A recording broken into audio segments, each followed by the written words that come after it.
देवी प्रपन्नाति हरे प्रसीद प्रसीद मातर्जगतोऽखिलस्य प्रसीद विश्वेश्वरि पाहि विश्वं त्वमेश्वरी देवी चराचरस्य शरणागत दीनार्थ परित्राणपरायणे सर्वस्यार्ति हरे देवी नारायणी नमोस्तुते। नमस्कार, स्वागत है आपका आचार्य वाणी में। मैं आचार्य डॉक्टर विक्रमादित्य आपके साथ हूँ। आज का विषय हमारा है वृश्चिक राशि वालों के लिए। 7 तारीख रविवार का अवसर है। इस दिन ग्रहण पड़ रहा है और आपकी राशि के दृष्टिकोण से चतुर्थ भाव में पड़ता हुआ ग्रहण आपके लिए ज्योतिष के दृष्टिकोण से कई नई अपॉर्चुनिटीज़ के लाने के योग बनाएगा। यह आपके लिए खासतौर पर सुख, सांसारिक सुख देने के योग भी बना सकता है। सांसारिक इच्छाओं को जो आपके मन में है, जिसमें आप कार्य कर रहे हैं, उनमें सफलता देने के योग आने वाले कुछ दिन तक बनाने के योग दे सकता है आपके लिए। और ऐसे में एक ग्रहों को आपको प्रभाव समझते हुए कार्य करना चाहिए, क्योंकि ग्रहण क्या है, कब पड़ रहा है, कैसा रहेगा, वो भी हम आपको बता रहे हैं। भाद्रपद पूर्णिमा के दिन चंद्र ग्रहण लग रहा है और ये ग्रहण बहुत विशेष है। इस ग्रहण को आपको अच्छे समझ लेना चाहिए। ग्रहण किस कारण से कहाँ पड़ रहा है और किसका प्रभाव किस प्रकार से होगा। ये ग्रहण जो है 3.5 घंटे का ग्रहण है और पूरे भारत में सब जगह दृश्य रहने वाला है। इसका प्रभाव भी बड़ा विचित्र प्रकार से जीवन पर पड़ने के योग बनने वाले हैं।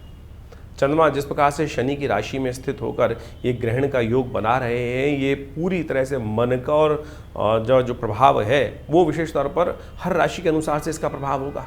और उसके अनुसार से देखिए, चंद्र ग्रहण, सूर्य ग्रहण जो है वो भारतीय संस्कृति में ये पर्व काल बताए गए हैं।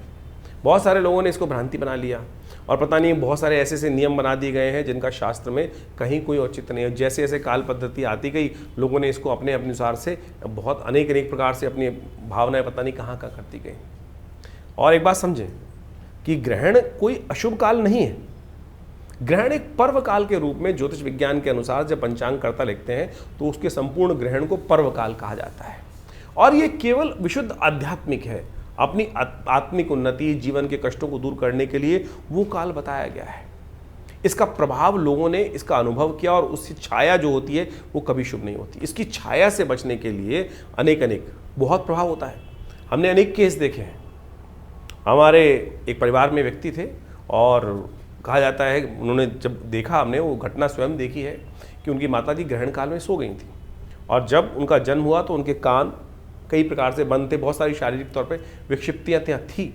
तो ऐसा घटनाएं बहुत सारी होती हैं। उसी घटना को बचाने के लिए शास्त्र में कहा गया है कि ऐसे समय में केवल हमको भगवान परमात्मा का भजन करने का प्रयास करना चाहिए और उस छाया को दर्शन में नहीं जाना चाहिए। छाया उस यानी आप घूमते फिरें। बहुत सारे लोग तो ऐसे भी हैं कि घूमते फिरते रहते हैं, कुछ प्रभाव नहीं होता है। शास्त्र में प्राचीन काल में ऋषियों ने इस पर शोध किया कि जो ग्रहण की किरणें होती हैं, ग्रहण का समय होता है, उसकी छाया किसी प्रकार भी शुभ नहीं मानी जाती थी, इसीलिए उससे बचने के लिए। अब आप समझे, सूर्य ग्रहण पड़ रहा हो, लोग देखने का प्रयास करते थे। खगोलीय घटना तो है, जो बाहर के वैज्ञानिक हैं वो ये केवल कहते खगोलीय घटना, अरे खगोलीय घटना तो है, उसका प्रभाव पड़ रहा है। अगर देखोगे तो आंखें अंधी हो जाएंगी। आप उसकी जो ग्रिडल होती है उसको देखने के लिए, उस अंगूठी को निकलते हुए देखने के लिए लोग कितने लालायित होते हैं। देख लीजिए खुली आंखों से। क्यों प्रभाव नहीं है? ग्रहण का प्रभाव है। खुली आंखों से देखोगे खगोलीय घटना को तो आंखों में प्रभाव पड़ेगा। जब उसका प्रत्यक्ष प्रभाव है तो सूक्ष्म प्रभाव भी होगा। और ज्योतिष ने, हमारे आचार्यों, ऋषि मुनियों ने उसके प्रत्यक्ष के साथ साथ सूक्ष्म प्रभाव को भी समझने का प्रयास किया। तो इस प्रकार से बहुत सारे आप बच्चे देखते होंगे, कई बार क्या होता है कि ग्रहण काल में जो बच्चे जन्म लेते हैं, उसके आसपास जन्म लेते हैं और उनकी माताजी की छाया ग्रहण की पड़ गई होती है, तो कई प्रकार के पैचेस स्किन पर भी आने के योग बन जाते हैं। ज्योतिष ने इस प्रकार को भी अध्ययन किया कि जो पैचेस हैं, अंग भंग हैं, वो सब उसके कारण से हो जाते हैं। तो उससे बचने का प्रयास करना चाहिए। इसलिए कहा जाता है कि ग्रहण काल में बाहर ना निकलें। और क्या कहा जाता है, और अगर एक नियम बनाया गया, एक बहुत विशेष तौर पे समझने का नियम है। ग्रहण जो विशेष तौर पे साधना करना चाहता है, उसके लिए कहा गया कि उस समय भोजन ना करें, और भोजन ना करें उस समय बैठकर भजन करें, परमात्मा का आराधना करने का प्रयास करें। और यदि वो नहीं करेंगे तो क्या होता है उसके लिए, और उसके साथ साथ ये नियम बताया कि उनके लिए नियम है कि आप ग्रहण का जब सूतक काल आरंभ हो जाए तो आप भोजन ना करें और उस समय अपने आप को तैयार करें। जब ग्रहण आ जाए तो उस समय साधना करें, मंत्र जप करें और दान पुण्य करें। ग्रहण के आरंभ में आपको स्नान करना चाहिए, ग्रहण काल में यज्ञ करना चाहिए और ग्रहांते दान, ग्रहण के अंत में दान करने की व्यवस्था है। ये नहीं तो बहुत सारे लोग क्या करते हैं कि ग्रहण काल में कौन दान लेगा? ग्रहण काल के अंत में हमें दान देने का प्रयास करना चाहिए। ग्रहण काल में जो कार्य किया जाता है, कहा जाता है उसका 100 गुना अधिक प्रभाव पड़ता है। तो इसलिए ग्रहण को पर्व कहा गया है। जो मंत्र आप जब साधारण समय में करेंगे, यदि मानसिक तौर पर ग्रहण के समय में उस मानसिक जप को कर लें तो उसका कई गुना अधिक प्रभाव हो जाता है। ग्रहण काल में यदि यज्ञ कर लें तो उसका जो वैसे ही मंत्र जप से कई 10 गुना अधिक प्रभाव यज्ञ के जप का बताया गया, मंत्र के जप का से ज़्यादा 10 गुना प्रभाव यज्ञ का बताया गया है। और वही यदि ग्रहण काल में कर लेंगे तो कई गुना अधिक उसका प्रभाव, 100 गुना अधिक प्रभाव उस कर्म का उस समय में होता है। एक बार मैं कार्य कर रहा था, बहुत सारे एक व्यक्ति ने मुझसे बड़ा अजीब सा प्रश्न किया कि ग्रहण काल में हम तो शारीरिक संबंध बनाएंगे, ग्रहण काल में शारीरिक संबंध बनाते। मैंने कहा तुम नहीं हो, पहले तुमसे भी पहले बहुत सारे हुए हैं, तुमसे भी पहले इस कार्य करने के लिए बहुत सारे हुए हैं। केकसी का वर्णन शास्त्र में आता है, रावण की माता का।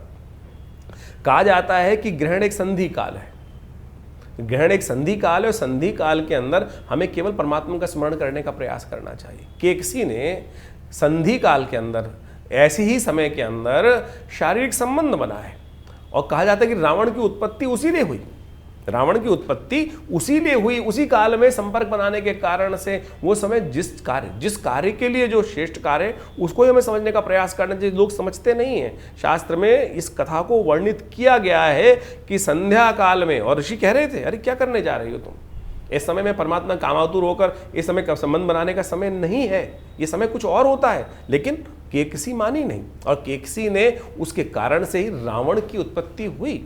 तो यानी आप समझे कि बहुत सारे लोग आज की तारीख में खुराफात दिमाग में लोगों को चलती रहती है, और जैसी खुराफात आपने जो प्रश्न आपके मन में उठ रहे हैं, हमारे शास्त्र इतने बड़े हैं कि कहीं ना कहीं उस आपसे पहले वो प्रश्न लोगों के मन में उठ चुके हैं।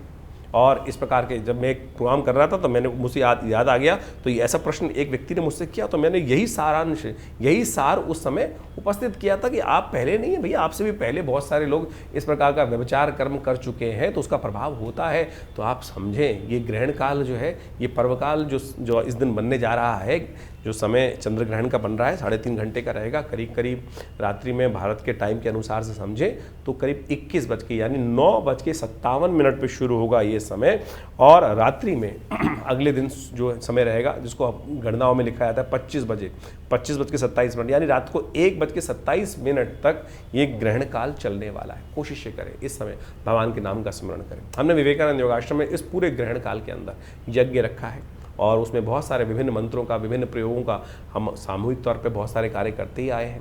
और ऐसे में कहा जाता है कि अपने कष्टों को दूर करने के लिए हमें अवश्य कुछ ना कुछ भगवान का स्मरण मंत्र जप अवश्य अपने रूप में रहने का प्रयास करना चाहिए। उससे आपके जीवन में कष्ट दूर होने का योग बनेगा। ये सिद्धांतिक तौर पर हमें समझ लेना चाहिए। ये बिल्कुल सत्य प्रमाणित चीज़ें हैं, इसमें कहीं कोई कपोल कल्पित नहीं है। आप समझें ग्रहण काल के अंदर क्या कहा जाता है कि अगर ग्रहण के पंचांग के अंदर नियम सोचें कि जो ये नियम है ये साधक के लिए हैं। अबाल जो बच्चे छोटे जो बच्चे हैं प्लस जो वृद्ध हैं या बीमार हैं वो दवाई भी खा सकते हैं, वो अपना भोजन भी कर सकते हैं। ये भोजन का नियम जो है, यदि ये वो नियम होता कि ऐसे में कुछ विकड़ने पड़ती हैं और विकड़ने पड़ने से भोजन सब खराब हो जाता है, तो फिर क्यों बच्चों को और वृद्धों को और साथ साथ जो बीमार हैं उनको उससे नियम से हटा दिया गया?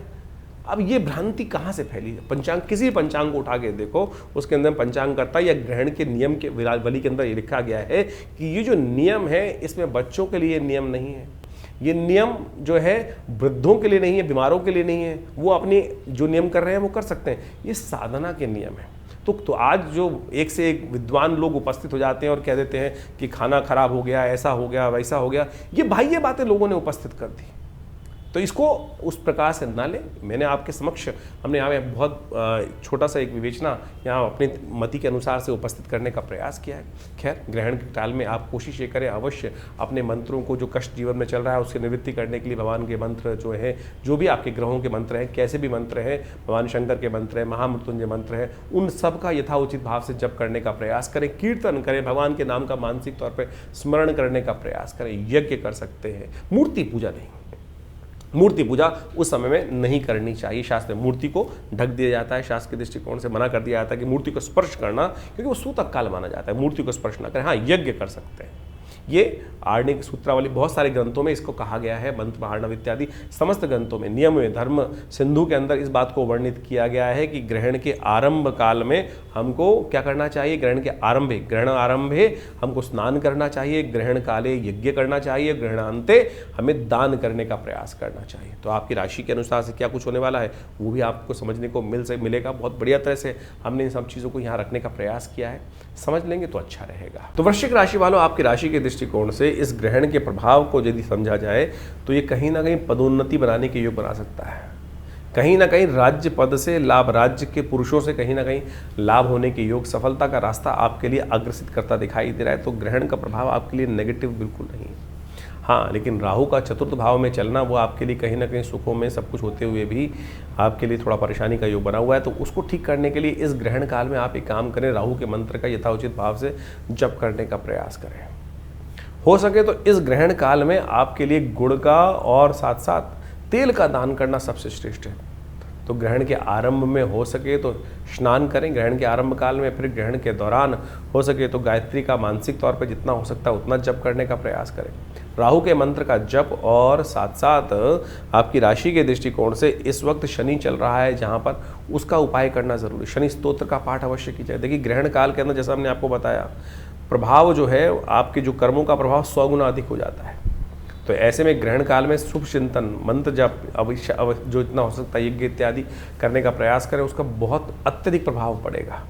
तो आप ऐसे में ग्रहण काल में शनि के स्तोत्र का पाठ, हनुमान चालीसा का पाठ अवश्य कर लीजिएगा। यदि आपको शनि स्तोत्र नहीं मिल रहा है तो आप हमारे चैनल पर जाकर हमने उसके वीडियो डाले हुए हैं, उनको लगातार सुन सकते हैं। राहु के मंत्र को 108 बार हमने वो उपस्थित कर दिया है, उस लिंक को देखकर आप उसको लगातार सुनने का प्रयास कीजिए। देखिएगा उसके प्रभाव से इस समय में राहु जो ग्रहण काल है उसमें इन मंत्रों का जाप आपके बहुत सारे कष्टों को हरेगा। और ग्रहण के अंतिम दौर में, अंतिम काल में गुड़ का और साथ साथ तेल का दान भी करें, गौशाला में पहुंचा दें, किसी गरीब को दे दें। ये सब प्रकार से करने से आपके लिए बहुत शुभ योग बनेगा, लाभ के रास्ते आपके लिए खुलेंगे, कष्टों को निवृत्त करने का योग बनेगा। एक बात ध्यान रखिएगा, इस दिन श्राद्ध भी आरंभ हो रहे हैं। ग्रहण का सूतक सुबह 10 बजे से आरंभ हो जाएगा, तो 10 बजे से पहले सुबह जो है वो आप सत्यव्रत की कथा भी कर सकते हैं, और जो भी बनाए, जो प्रसाद विसाद बनाएंगे वो उससे पहले ही बांट के उसे अवश्य ग्रहण करने का प्रयास करें। और साथ साथ अब क्योंकि पितरों के निमित्त श्राद्ध भी करना होता है, वो 10 बजे से पहले ही करना श्रेयकर होगा। तर्पण इत्यादि कर्म जो आप करना है वो 10 बजे से पहले ही रविवार के दिन करने का प्रयास कीजिए, वो ठीक रहेंगे आपके लिए। तो राशि के अनुसार से तो आपने अपने दिन पर दिन किस प्रकार के ग्रह योग बन रहे हैं वो आपने बहुत सुंदर तरीके से समझे।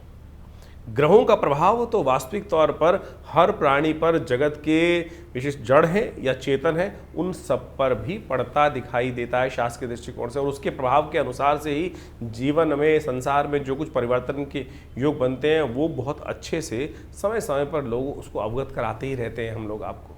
लेकिन आपके जीवन में ग्रहों का प्रभाव किस प्रकार से है और उस आने वाले प्रभाव को समझकर जीवन में परिवर्तन का रास्ता हम सब प्राप्त कर लें, शुभ प्राप्त करने के योग बना लें, वो ज्योतिष का वास्तविक उद्देश्य है। और उसको हमें अच्छे समझना चाहिए। जो ये पर्व इत्यादि समय समय पर आते रहते हैं वो केवल पर्व नहीं है, केवल हर्षोल्लास के लिए, आनंद के लिए, दिवाली पर पटाखे चला लिए, होली पर हमने रंग खेल लिया, ये केवल वो औचित्य नहीं है। वास्तविक तौर पर एक बात समझ लें, ज्योतिष के साथ साथ पुराण इत्यादि समस्त शास्त्रों में जो रहस्य बताए गए हैं कि हम इस जो पर्व काल है, जो समय है, चाहे वो ग्रहण पड़ रहा है, इस समय में जो ग्रहण पड़ रहा है उसके अनुसार से आपने अपनी राशि के अनुसार से प्रभाव समझाई, लेकिन उन सब पर्व कालों में किस प्रकार से आप अपने जीवन में अपने कष्टों को दूर करने के लिए रास्ता ढूंढ सकते हैं, रास्ता बना सकते हैं, वो वास्तविक तौर पे शास्त्रों का विशेष प्रभाव है और विशेष उद्देश्य है। उसी के लिए इन समस्त कथाओं की संरचना की गई है। ये केवल इतिहास नहीं है। बहुत सारे लोग केवल इतिहास में केवल आनंद से समय काटने के लिए इन कथाओं को श्रवण कर लेते हैं। नहीं साहब, ये वास्तविक तौर पर हमारे जीवन में उन सिद्धांतों से समझकर अपने जीवन के कष्टों को दूर करने के लिए, समस्याओं को दूर करने के लिए, उस परम लक्ष्य को प्राप्त करने के लिए कि आगे बढ़ सके, जीवन को शुभ कर सकें, सबकी सेवा कर सकें, उस भाव को समझने के लिए हमको ये कथाओं के कथानक जो है शास्त्रों में वर्णित किए गए हैं।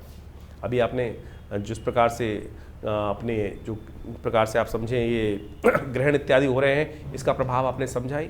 इसके साथ साथ जो अभी विशेष तौर पर एक बात और समझें कि श्राद्ध आरंभ हो रहे हैं। श्राद्ध का विशेष पर्व हमें समझ लेना चाहिए।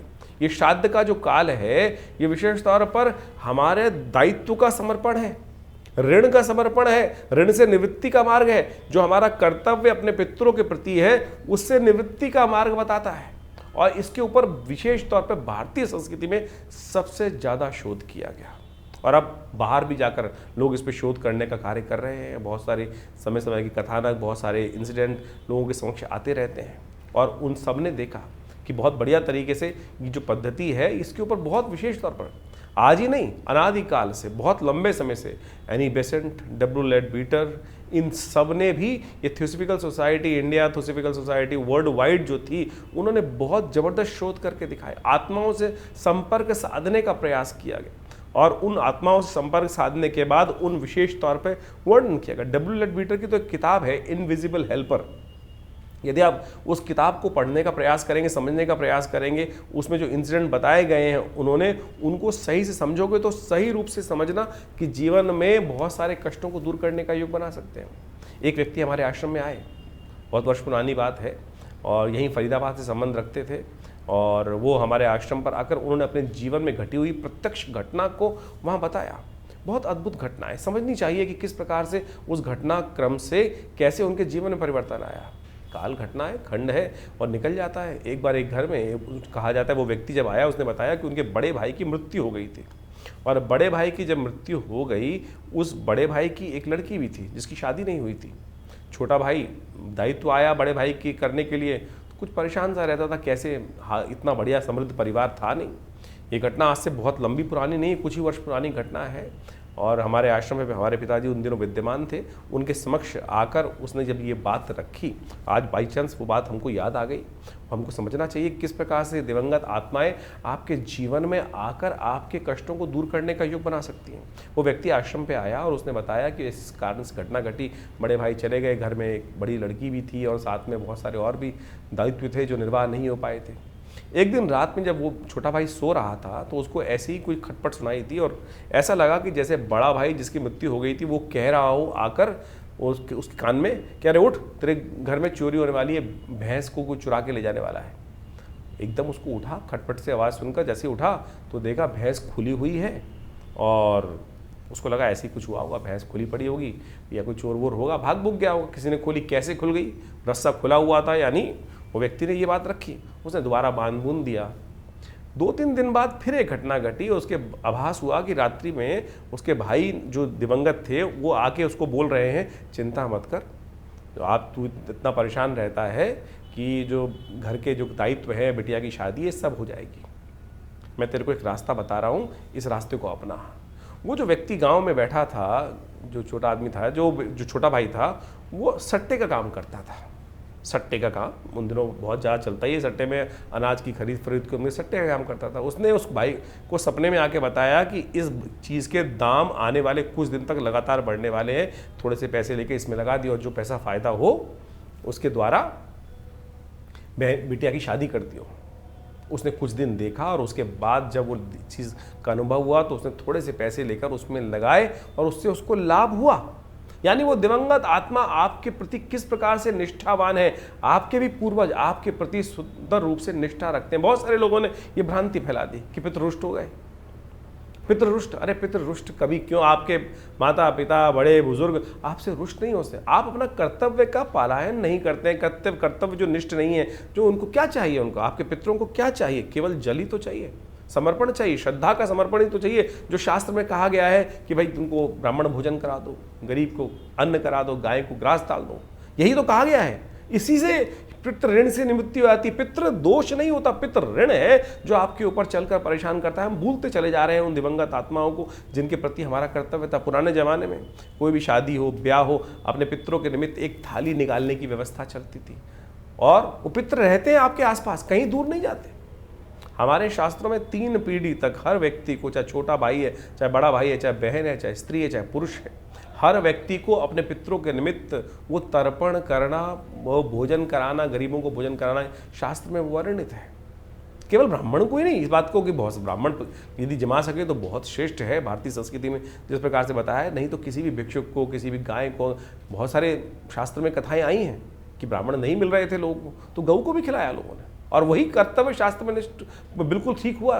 तो आप समझें कि भारतीय संस्कृति में जो ये बात बताई गई, जो श्राद्ध आ रहा है, इसका ध्यान रखिएगा। अपने पितरों के निमित्त नित्य प्रति यदि ये 5 कर्म कर सके, एक तो ब्राह्मण भोजन, गऊ को ग्रास निकालना, और उसके अलावा कोशिश करें गायत्री जप या यज्ञ अपने पितरों के निमित्त अवश्य यथाउचित भाव से कम 1 माला स्वयं कर सकते हैं। मानसिक तौर पर माला लेके बैठ जाएं और अवश्य उनके निमित्त कर दें, हाथ में जल लेकर उनको उसका कहते हैं कि ये दिवंगत आत्माओं की आत्म शांति के लिए उनके लिए किया, गायत्री का जप कर लीजिए। और साथ साथ तर्पण इत्यादि, तर्पण हर रोज आपको करने के प्रयास करना चाहिए।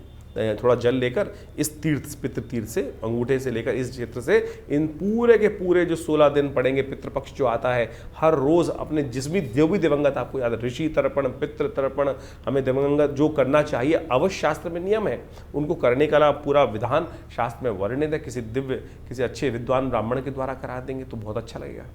तो ये सब चीज़ें, अभी तो एक बहुत बड़ी घटना घटी, विश्व के एक बहुत बड़े, अमेरिका के एक बहुत बड़े एक्टर हैं, उनके परिवार में किसी की मृत्यु हुई और वो व्यक्ति, जो लड़का था उनका, वो बार बार उनके सपनों में आ रहा था और सपने आके उसको लगता था कि ये स्थिति इसकी अच्छी नहीं है। बहुत कुछ उसने अपने धर्म के अनुसार से, ईसाईयत के अनुसार से करने का प्रयास किया, लेकिन वो बहुत से डॉक्टरों को दिखाया, एक बहुत बड़ा एक्टर है, और उनके साथ वो घटना घटी। और फिर वो भारत में आते हैं और जब कुछ कई साइकोलॉजिकल, उनको लगा कि साइकोलॉजिकल डिसऑर्डर हो गया, साइकेट्रिस्ट को दिखाया, बहुत सारे, जिस प्रकार से कोई रास्ता नहीं निकल रहा था।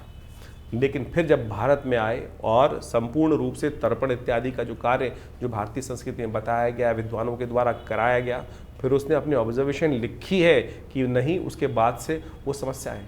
तो हमारे पास तो लगातार इस प्रकार के लोग पूरे विश्व से आते ही हैं, और जो पद्धति हमने कराई, जो पद्धति शास्त्र में वर्णित है, वो सब हमने कराई। तो आप सत्य माने, वो जो कष्ट जीवन में चल रहा था, लगातार आत्माएं आके परेशान, अगर आपके सपने में कोई दिवंगत आत्मा बार बार आ रही है, आपके पितरों के निमित्त जो आत्मा आ रही है, और वो किसी अच्छी अवस्था में नहीं है, तो समझ लीजिए कहीं ना कहीं पितृण है और वो अपेक्षा कर रही हैं आपके साथ कि हमको आपके कर्तव्य जो है वो सही से नहीं कर पा रहे हैं। तो उनके लिए गायत्री जप करा दीजिए, गायत्री 1.25 लाख गायत्री जप कराना।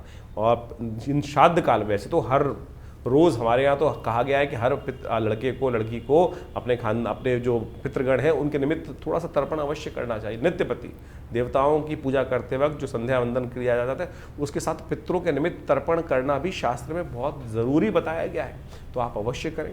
हमने इस पितृपक्ष में आश्रम पर विशेष व्यवस्था करा रखी है कि जो अपने पितरों के निमित्त गायत्री यज्ञ कराना चाहते हैं, या जो विशेष तौर पर उनके निमित्त ब्राह्मण भोजन इत्यादि समस्त कार्य यदि घर पे नहीं कर पा रहे हैं, तो कम से कम अवश्य हमारे आश्रम पे पूर्ण व्यवस्था उनकी रहेगी। अपने पितरों के निमित्त गायत्री जप इत्यादि समस्त जो शास्त्र वर्णन तरीके हैं दिवंगत आत्माओं की आत्म शांति के लिए अवश्य कराने का प्रयास करें, और देखेंगे उससे मन शांति प्राप्त होती है। मन के बहुत सारे भार जो हैं, बार बार इस प्रकार की समस्याओं को ठीक करने के लिए खुद कर सके तो बहुत बढ़िया है, खुद कर सके तो बहुत बढ़िया। अपने पितरों के निमित्त एक घटना घटी, हमारे आश्रम पर आने वाला एक जातक था, और वो खूब अच्छा पिताजी के शिष्य रहे, और खूब अच्छा, बहुत बढ़िया पैसा वैसा खानदान में छोड़ के गए। और आप सत्य माने कि उनका एक दिन समय आया, शरीर पूरा हो गया, जब उनकी वार्षिक श्राद्ध कर रहे थे उनके घर वाले, तो बाई चांस वो जो कपड़े थे कुछ हल्के, जिस प्रकार के वो पहनते थे, वो किसी हल्के कपड़े लेके आए। आप समझे, उस दिवंगत आत्मा ने उस व्यक्ति को आकर बताया कि क्या मैं इतना छोड़ गया, इससे संतुष्टि नहीं हुई, क्या तुम मेरे पहनने लायक कपड़े भी उस प्रकार से नहीं कर सकते? यानी दिवंगत आत्माएं आती हैं और आपसे अपेक्षा रखती हैं इतना ही कर्म करने की आपको आवश्यकता है। बहुत सारे लोग, अभी एक हमारे पास एक व्यक्ति आया, बहुत दिन पहले मैं किसी कार्यक्रम में उपस्थित था, और कार्यक्रम में उपस्थित होते हुए था, वहाँ पर उस व्यक्ति ने मुझसे प्रश्न किया, शायद टीवी पे ही था, किसी टीवी चैनल पर ही लाइव डिस्कशन चल रहा था, उस पर कॉल किया उसने कि महाराज ये बताएं कि हमारे घर में ऐसी ऐसी घटना तो नहीं हो जाएगी। मैंने कहा क्यों, क्या हुआ? बोले कि कोई बीमार है, अगर वो मर जाएंगे तो हम बर्बाद हो जाएंगे। मैंने कहा ऐसी क्या बात है, क्यों बर्बाद हो जाओगे? बोले हमारे गांव में परंपरा है कि हमारे यहाँ कोई किसी की मृत्यु होने पर पूरे गांव के जो 3-4 हज़ार आदमी, उनको भोजन कराने की व्यवस्था करनी पड़ती है, और उसी से पितरों की निवृत्ति होती है।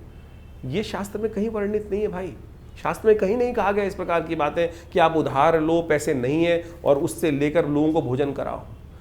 यदि पितृ कार्य करने के लिए आप कोई पैसा उधार लेकर अपने पितरों का तर्पण इत्यादि कार्य कर रहे हैं, तो पितृ उससे संतुष्ट नहीं होंगे। शास्त्र में वर्णित नहीं है आपकी जितनी। अगर आप घास भी गाय को खिला देंगे ना तो वो भी वास्तविक तौर पर आपके पितरों के दायित्व से निवृत्ति के लिए, उनकी संतुष्टि के लिए बहुत है। आप भाव भी कर देंगे, तर्पण भी कर देंगे, जल से ही तर्पण हो सकता है। और इसका शास्त्र में कोई बहुत पैसा नहीं चाहिए किसी को। ये बात ध्यान रखें कि पैसों से पितृनिवृत्ति नहीं, आपके घर में कोई दिक्कत है बहुत ज़्यादा, इस बात को हमको अच्छे से समझ लेना चाहिए। तो ये सारी बातें हमने आपके समक्ष इसलिए रखी क्योंकि श्राद्ध पक्ष अभी आरंभ हो रहा है, हमने इस कार्यक्रम में आपको बताया। तो अवश्य इन सब चीज़ों को समझकर इनको करने का प्रयास करें। इससे आपके जीवन के बहुत सारे कष्ट दूर होने के योग अद्भुत रूप से बनेंगे। और हमारा ये संस्थान लगातार इनसे संबंध में बहुत सारे कार्य करता ही रहता है। समय समय में बहुत सारे यज्ञ इत्यादि बहुत सारे कार्यक्रम चलते ही रहते हैं। आप सब उनमें जुड़ सकते हैं। हर रविवार को तो विशेष कार्यक्रम यज्ञ का होता ही है, मंगलवार को सुंदरकांड का पाठ होता है और बहुत सारे समय समय पर उत्सव के यज्ञ रहते हैं। अभी नवरात्र का यज्ञ रहेगा बहुत बड़ा, उसमें सम्मिलित सचंडी का सुंदर कार्यक्रम रहेगा। तो ये सब जो उत्सव जिससे हमने आरंभ किया था, ये उत्सव है, ये केवल उत्सव नहीं है, ये केवल पर्व नहीं है, ये हमारे जीवन के कष्टों को दूर करने का सुंदर मार्ग है। तो अवश्य इनको हमें अपनाने का प्रयास करना चाहिए और इनसे वैज्ञानिक विधान जो है इनको समझते हुए कार्य करने का प्रयास करना चाहिए।